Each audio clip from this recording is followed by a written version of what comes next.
Hello everyone, welcome to my YouTube channel. मैं हूं सौम्या। दोस्तों, आज मैं आप सबके लिए एक ज़बरदस्त घरेलू नुस्खा लाई हूं जो जोड़ों के दर्द, कमर, घुटने, कंधों के दर्द को दूर करने में बहुत ही कारगर है। पूरी तरह से नेचुरल है ये नुस्खा, इसलिए इसका कोई भी साइड इफेक्ट्स नहीं होगा। इसे लेने से आपको कोई मौसमी बीमारियां भी नहीं होगी, क्योंकि इसमें डाली जाने वाली सारी सामग्री बहुत ही पावरफुल है जो आपके इम्यूनिटी पावर को बढ़ाएगा। इसके अलावे आपको कभी खून की कमी नहीं होगी, आपके शरीर में जबरदस्त ताकत आएगी। मैं कम क्वांटिटी का बना रही हूँ, आप अपने घर के मेंबर के हिसाब से क्वांटिटी कम या ज़्यादा कर सकते हैं। ये 1 महीना तक खराब नहीं होता है। बस इसे एक एयर टाइट कंटेनर में डाल के रखिएगा। तो वीडियो आगे बढ़ाने से पहले बस मेरा एक छोटा सा रिक्वेस्ट है कि अगर आपने मेरे चैनल को सब्सक्राइब अभी तक नहीं किया है तो सब्सक्राइब कर लीजिए मेरे चैनल को एंड प्रेस कीजिए बेल बटन, ताकि मेरी फ्यूचर वीडियोस को आप बिल्कुल भी मिस ना कर सके। तो चलिए मैं बताती हूँ कि इसे बनाने के लिए कौन कौन सी चीज़ें लेनी है और इसके फायदे क्या होंगे।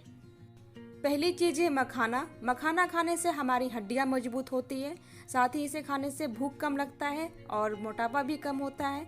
इसके अलावा कई रोगों को दूर करने में बहुत ही कारगर है मखाना। मखाना की क्वांटिटी ली है मैंने 100 ग्राम। सेकंड है तिल। तिल हमारे हड्डियों को मजबूत करने के साथ साथ हमारे घुटनों के ग्रीस को कम होने से बचाता है, क्योंकि इसमें नेचुरल ऑयल होता है। इसके अलावा चुस्ती फुर्ती आती है शरीर में। थर्ड है बादाम। बादाम खाने से हमारे आंखों की रोशनी बढ़ती है और हमारी हड्डियां भी मजबूत होती है। बाल और स्किन भी अच्छी होती है बादाम खाने से। उसके बाद है काजू। काजू में प्रोटीन बहुत ज़्यादा होता है जो हमारी बालों को मजबूत करता है, हड्डियों को मजबूत करता है। इसके बाद है अखरोट। अगर घुटने, कंधों और कमर में असहनीय दर्द रहता है तो अखरोट खाना बहुत ज़रूरी होता है, क्योंकि अखरोट में ऐसे मिनरल्स होते हैं जो हमारी घुटने की हड्डियों को मजबूत करता है और वहाँ लुब्रिकेंट की कमी को भी पूरी करता है। उसके बाद है मूंगफली। मूंगफली में दूध और अंडे के बनिस्बत ज़्यादा प्रोटीन होता है जो हमारे शरीर के लिए बहुत ज़रूरी है। मूंगफली खाने से हमारे शरीर में ताकत आती है, हड्डियाँ मजबूत होती हैं और खून की कमी पूरी होती है। दोस्तों, यहाँ पे बादाम, काजू, अखरोट, मूंगफली और तिल की क्वांटिटी 30 ग्राम है। दोस्तों, मैंने लिया है बबूल गोंद 30 ग्राम। ये आपको किसी भी किराने दुकान में मिल जाएगा। गोंद हमारे हड्डियों को मजबूत करने के साथ साथ खून की कमी को दूर करता है। इसके बाद लिया है अलसी। अलसी है 30 ग्राम। अलसी खाने से भी हमारे शरीर के कई रोग दूर होते हैं और हड्डियां मजबूत होती है, खून की कमी दूर होती है और हमारा स्किन अच्छा होता है, बाल मजबूत होते हैं। घिसा हुआ सूखा नारियल है 4 टेबल स्पून और मगज लिया है मैंने 20 ग्राम। साथ में है सौंफ 1 से 2 चम्मच। आटा लिया है मैंने 100 ग्राम। आप आटे की जगह पे रवा भी यूज़ कर सकते हैं। और साथ में है गुड़। गुड़ है 250 ग्राम। गुड़ की जगह पे आप तगाड़ या फिर पाउडर शुगर भी यूज़ कर सकते हैं। और इन सब को बनाने के लिए चाहिए घी, वो है देसी घी। घी की क्वांटिटी भी हम अपने हिसाब से कम या ज़्यादा कर सकते हैं। अब इसे तैयार करने के लिए सबसे पहले कढ़ाई में मैं बिना घी के तिल को ड्राई रोस्ट कर रही हूँ।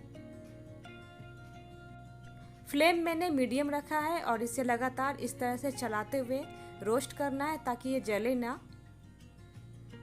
और जब ये तड़कने लग जाए तो कुछ देर तक चलाने के बाद इसे निकाल लीजिए। इसके बाद इसी कढ़ाई में मैं अलसी को भी ड्राई रोस्ट कर रही हूँ। ये भी तड़कने लग गया है तो कुछ देर तक चलाने के बाद इसे भी मैं दूसरे बर्तन में निकाल लूँगी।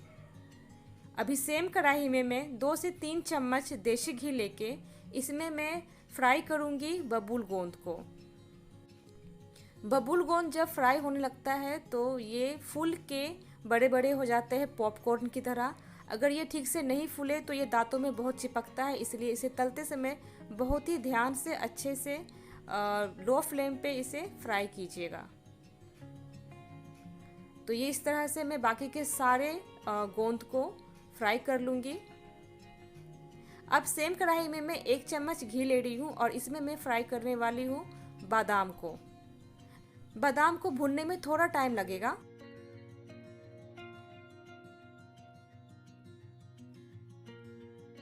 तो 3 से 4 मिनट तक इसे भूनने के बाद ये इस तरीके से ये हो चुका है रेडी। तो इसे भी मैं दूसरे बर्तन में निकाल लूँगी। सबको दूसरे बर्तन में निकालते जा रही हूँ ताकि ये ठंडा हो जाए, क्योंकि बाद में हमें इसे पीसना भी है। अभी सेम कढ़ाई में मैं डाल रही हूँ घी और इसमें मैं डाल रही हूँ मूंगफलियाँ। मूंगफली को भी चटकने तक मैं इसे इसमें रोस्ट कर रही हूँ घी में।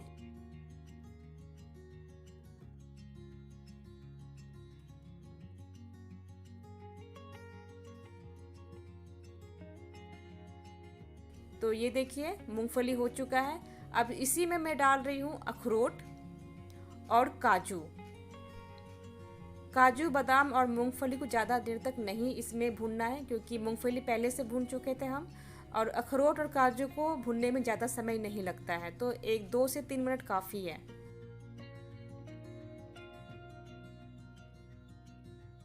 तो ये हो चुका है, तो इसे भी मैं दूसरे बर्तन में शिफ्ट कर रही हूँ। अभी सेम कढ़ाई में मैं फिर से घी ले रही हूँ और इसमें डाल रही हूँ मैं मगज। मगज को बहुत ही सावधानी से रोस्ट करना होगा, क्योंकि जब इसे हम तलते हैं तो ये काफ़ी चटकता है या उड़ता है। तो इसे मैं ढक्कन से इस तरह से ढक के मैं इसे चला रही हूँ। तो आप भी ध्यान से ऐसे ही चलाना ताकि ये आपके चेहरे पे ना पड़े। और इसमें मैं ऐड कर रही हूँ नारियल, जो मैंने पहले घस के रखा था। तो इसे भी निकाल दूंगी मैं। हो गया है ये रेडी। दोस्तों, मैं कढ़ाई चेंज नहीं कर रही हूँ, क्योंकि एक ही कढ़ाई में सारा काम हो जा रहा है। तो अब सेम कढ़ाई में मैं थोड़ा सा फिर घी ले रही हूँ और इसमें मैं डाल रही हूँ मखाना को। मखाने को अच्छे से लो फ्लेम पे रोस्ट करना है, ताकि ये जो है इसके मॉइस्चर उड़ जाए। और मखाना जब अच्छे से रोस्ट हो जाता है तो ये करारा हो जाता है। कुछ 5 से 6 मिनट तक चलाने के बाद ये इस तरीके से इसका साइज भी छोटा हो जाता है जब ये अच्छे से भुनाता है। तो देख रहे हैं साइज छोटा भी हो गया है और पहले से कुछ कम भी हो गया है क्वांटिटी इसका इसमें। तो ये हो चुका है, रोस्ट हो चुका है। इसे भी मैं दूसरे बर्तन में निकाल दूंगी। अब सेम कढ़ाई में मैं 2 से 3 चम्मच घी ले रही हूँ और इसमें मैं डाल रही हूँ आटा, और बिल्कुल लो फ्लेम पे इसे भूनूंगी ताकि ये अच्छे से भून जाए, इसका कच्चापन दूर हो जाए।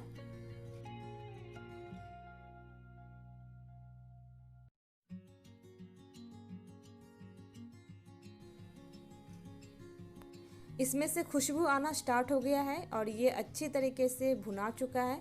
इसमें मैं डाल रही हूँ सौंफ।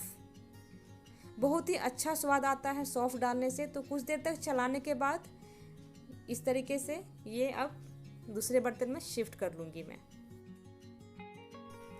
तो दोस्तों, ये हमारी सारी सामग्रियाँ ठंडी हो चुकी है अच्छी तरीके से। तो अब इसे पीस के पाउडर बनाना है। आप चाहे तो अलग अलग तरीके से भी पीस सकते हो या फिर इसे पूरी तरह से मिला के भी पीस सकते हो, चॉइस आपकी है।